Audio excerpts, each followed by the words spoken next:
today.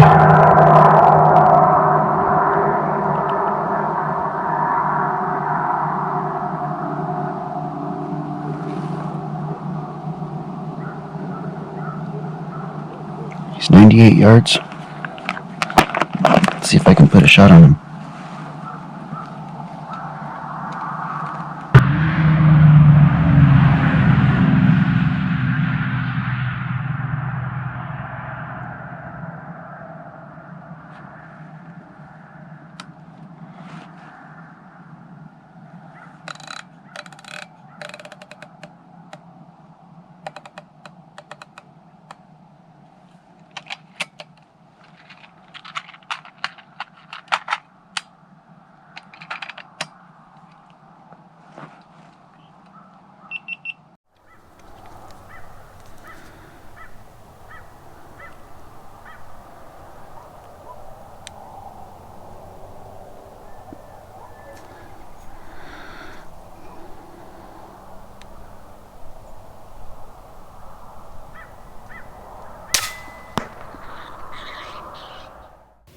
Alright, for this shot here, it was the first shot of the day. I'm aiming right at the base of his neck, and you can see the shot kind of tracks off to the right as it hits him. And the reason for this is the gun's been sitting overnight. The air in the reg kind of decreases and increases pressure depending on the temperature, and it could potentially throw your first shots off. So to avoid this, it's best to just dry fire 1 or 2 shots before you get out into the field. Alright, first one, first hit. That was a 96-yard cold bore shot, right on the money. Let's see what else comes up. Alright guys, we got another one at 95 yards. I'm going to have to kind of angle my body to get a shot at this one, so you'll only see the scope cam footage.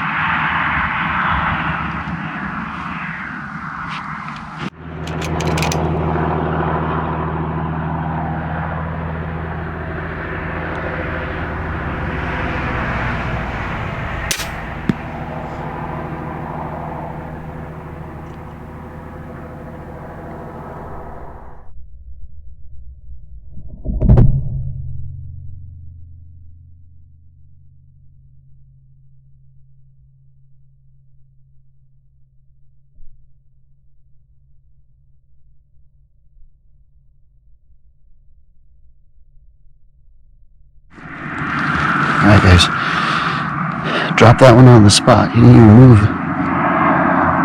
These ZAN Slugs are putting down the power even at the low feet per second. You know, they carry out to 100 yards just fine. Pretty action-packed start. Let's hope several more pop out. Alright guys, wrapping it up at this spot, and I've got one other spot to go to today, and I'll be shooting out of the bed of the truck. I've got the 2 here. You know, it's when I first started coming out to these areas, I'd get like 20 a day, and if you just kind of stay at them, you can end up picking away at the population. And the goal is here to get rid of all of them completely. So sorry about the traffic noise. We got a lot of trucks driving by, but I'm gonna head out to the second spot, so I'll see you guys there. Alright guys, made it out to location number 2 for the day, and I just did some ranging with my binoculars, and it looks like the farthest shots are going to be out at 120 for the mounds that I could see. And right when I pulled up, there was a few already up, and you know, obviously I scared them, but I think if we give it a little bit of time, they'll come back up, and hopefully this spot will produce a few of them as well. Having a good set of binoculars makes things easier. You know, prior to having this set of binoculars, I used to use a regular rangefinder, you know, the monocular type with one little lens, and I've spotted a lot more prairie dogs and holes with the binoculars than I have with my regular rangefinder. So if that's something that's in your budget, it's definitely worth it to combine the two. It makes things easier when glassing for prairie dogs and looking for activity. Sometimes on these mounds, you can see the dirt is trampled, and you can tell that that's a mound that's being used. A lot of times you see mounds, but if it's real hard packed dirt, you know, you can't really that's a sign that there's no activity, that there's no prairie dogs in that mound anymore. But when you can see a path cut through the mud or the dirt that they're in there, or the mound kind of has loose dirt, you can tell that's an active hole. And I've been able to identify more of those active holes with the binoculars than I have with the regular rangefinder. So just some advice or some tip, that I learned along the way is that even if you're not looking at prairie dogs, you can still see sign and improve your odds of harvesting them in an area where they're active, as opposed to an area where you see a mound and you're not quite sure if it's active or not. So we'll give it some time and see what pops up.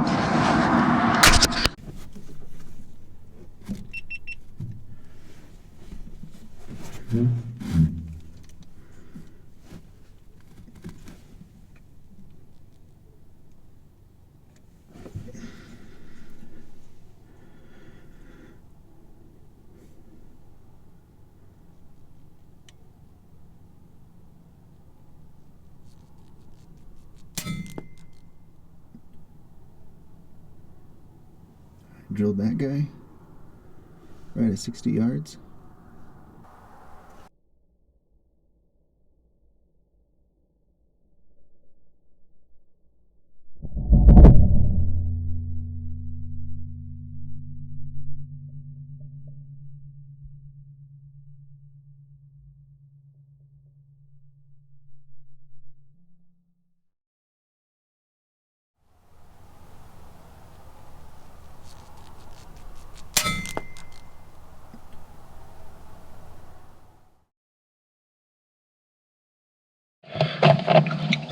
Alright guys, another day, another location. We're going to see if we can bag some more prairie dogs.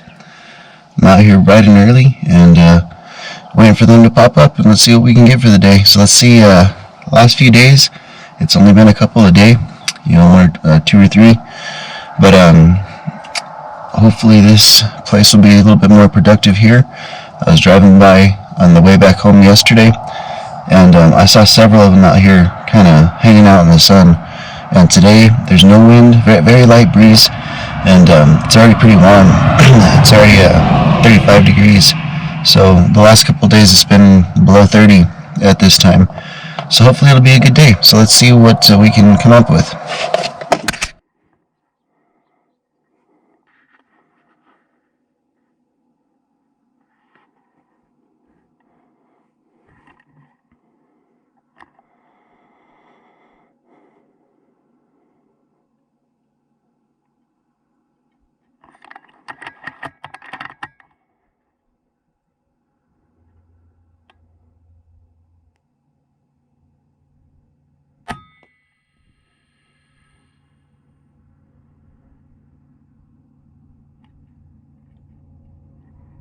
He's rolled over dead.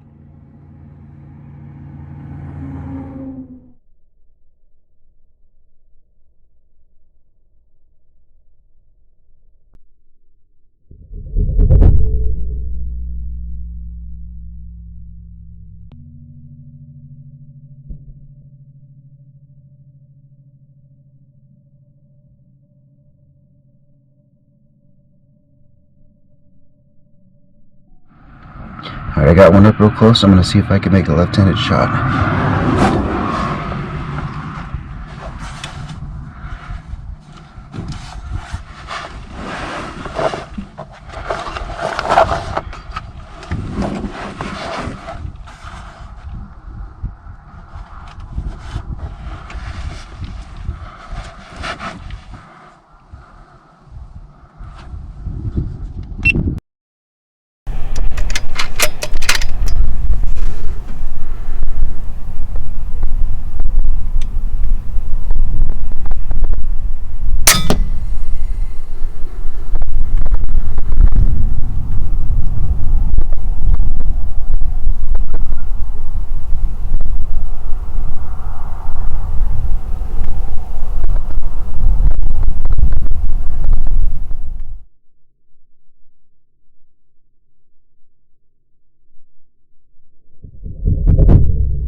Alright, I want to take a look at another replay of this clip here.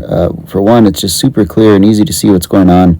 But take a look at the energy dump on these slugs. Even though they're not going, over 1,000 feet per second, I'll let you see here, that's just it sends a shockwave and a ripple through the entire body. And that concussion knocks the air out and just stops it dead in its tracks.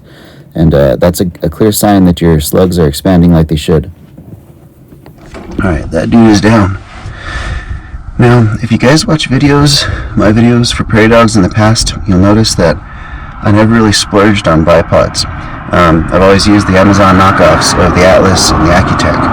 Well, this last couple months ago, I finally bit the bullet and bought a Accu Tac. I got the, I think it's the FC4. Here's the model number so I don't kill it.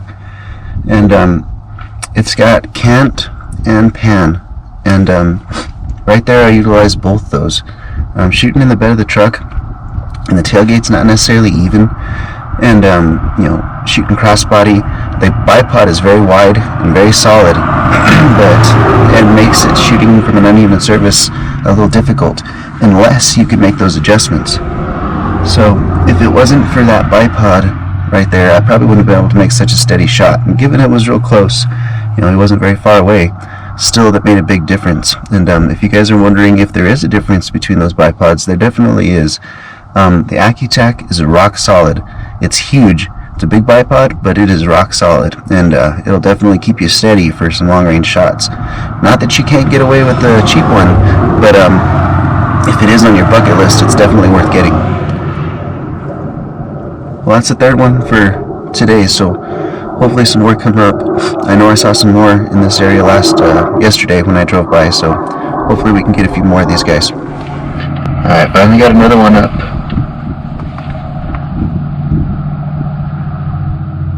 He's at 47 yards. Be a left-handed shot.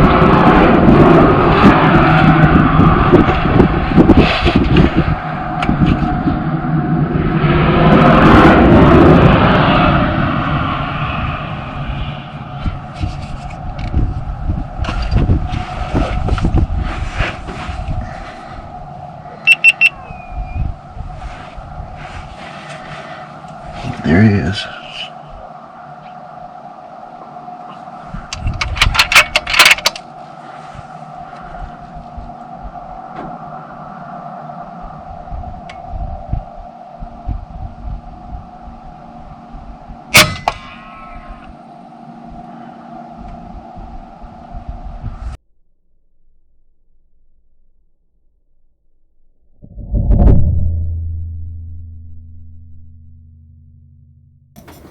Alright, here's another one I want to take a look at again in slow motion, just due to the energy transfer. And take a look here. I hit this one right in the jaw, as we'll see later on in the video. But look at the energy dump. It's just insane, and I've never seen any pellets expand like these slugs do. Alright, he's down.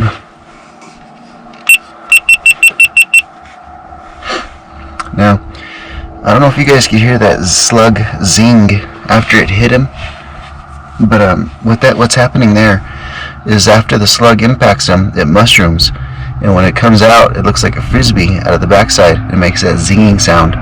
So if you shoot something and it sounds kind of like a ricochet, it's because that slug expanded and is flying out there like a frisbee and making that kind of zinging noise.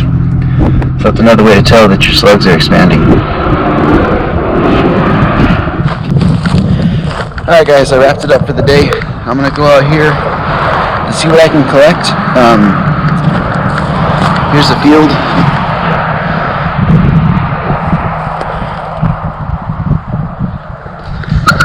I've got a few of them that are up here, and I want to see kind of what the damage the ZAN Slugs did, and I also want to see how big these guys are, so let's go check them out.